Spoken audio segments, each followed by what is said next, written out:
ये 3 point starter है। सबसे पहले कनेक्शन समझते हैं। देखो ध्यान से देखो, यहाँ पे हमने क्या किया, मेन इनपुट सप्लाई यहाँ से डीसी पॉजिटिव दिया इनपुट, जो कहाँ जाएगा, सबसे पहले ओवरलोड कॉइल में जाएगा। ओवरलोड कॉइल से सीधे जाएगा हैंडल में। कहाँ पे, हैंडल में, जो कि रेजिस्टेंस के साथ जाएगा, रेजिस्टेंस से जुड़ा हुआ। ये रेजिस्टेंस से जो जुड़ेगा ये आर्मेचर के साथ सीरीज में जुड़ेगा, आर्मेचर के साथ सीरीज में जुड़ेगा। और दूसरा पॉइंट यहीं से लेंगे हम, जो कि एनवीसी कॉइल के साथ जोड़ेंगे, एनवीसी कॉइल के साथ जोड़ेंगे। और एनवीसी के आउटपुट से तुरंत हम ले आके कहाँ जोड़ देंगे, फील्ड के साथ जोड़ेंगे। ठीक है, ये डायग्राम समझ में आया। अब आगे देखते हैं प्रैक्टिकल आगे। इधर चलो जी। ये मैंने ब्रिज रेक्टिफायर बनाया, जो कि एसी सप्लाई से डीसी सप्लाई में चेंज करेगा। डीसी सप्लाई, क्योंकि हमारा अभी हमने 3 क्या है, डीसी सीरीज मोटर को पढ़ना है। डीसी सीरीज मोटर को ऑपरेट करना है और शंट मोटर को, दोनों को ऑपरेट करेंगे तो हमें डीसी सप्लाई की जरूरत होगी। इसलिए हमने ब्रिज रेक्टिफायर बना के डीसी सप्लाई चेंज किया। और ये आप 3 पॉइंट स्टार्टर हैं, जिसकी सहायता से हम क्या करेंगे, शंट मोटर को चलाएंगे, डीसी शंट मोटर को चलाएंगे। डीसी शंट मोटर में 4 टर्मिनल होते हैं, 2 आर्मेचर के और 2 फील्ड वाइंडिंग के। जो रेड वाले हैं दोनों आर्मेचर के हैं, और व्हाइट वाले जो हैं 2 फील्ड के हैं। अब इसके साथ हम स्टार्टर से कनेक्ट करते हैं। स्टार्टर में क्या है, ये मेन जो रेक्टिफायर के आउटपुट वायर से हमने क्या किया, डायरेक्ट जोड़ दिया।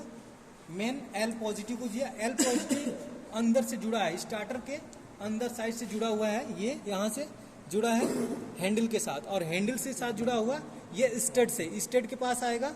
स्टड के पास आके और यहाँ पे रेजिस्टेंस के साथ, ये पॉइंट फिर कहाँ से जुड़ा है, ये रेजिस्टेंस के सिरा यहाँ पे आ गया, यहाँ पे जुड़ा है।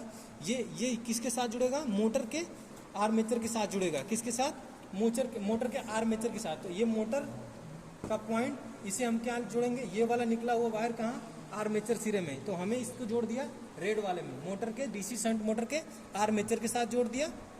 दूसरा, अब आती है फील्ड की बारी। फील्ड जो है, फील्ड को इनपुट दे दिया हमने यहाँ से एनवीसी कॉइल को, इसे 9 वोल्ट कॉइल कहते हैं।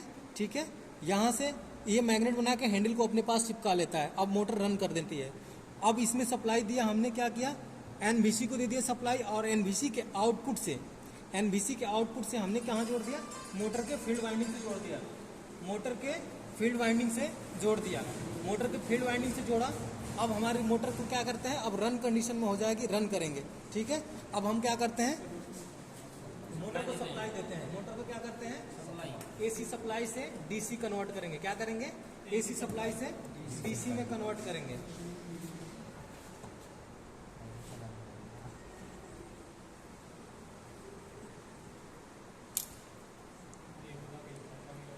ये हमने कनेक्शन एसी सप्लाई का डीसी सप्लाई का जोड़ दिया। अभी हम यहाँ से एसी सप्लाई देते हैं। एसी सप्लाई देंगे, जो कि ब्रिज रेक्टिफायर क्या करेगा, चेंज करेगा इसको डीसी में। हमने सप्लाई यहाँ से दे दिया इसको। अब हैंडल की मदद से क्या करेंगे, हम सप्लाई ले आएंगे। देखो मोटर क्या करे, रन करना स्टार्ट होगी। मोटर स्टार्टिंग में स्लो चलेगी और धीरे धीरे जैसे ही बढ़ाएंगे स्पीड बढ़ते जाएगी। और ये हैंडल मैग्नेट के साथ चिपक गया एनवीसी के साथ। अब मोटर हमारी रन कंडीशन में हो गई। मोटर क्या है, अभी इस टाइम में रन कंडीशन में चल रही है। ये डीसी सीरीज और शंट के लिए ऑपरेट करेंगे। सीरीज के लिए 2 पॉइंट स्टार्टर का प्रयोग करेंगे, और शंट के लिए 3 पॉइंट स्टार्टर का प्रयोग करेंगे। तो अभी हम लोगों ने डीसी 3 पॉइंट स्टार्टर को देखा। सही चल रहा है, समझ में आ गया? हाँ जी सर। Okay, done.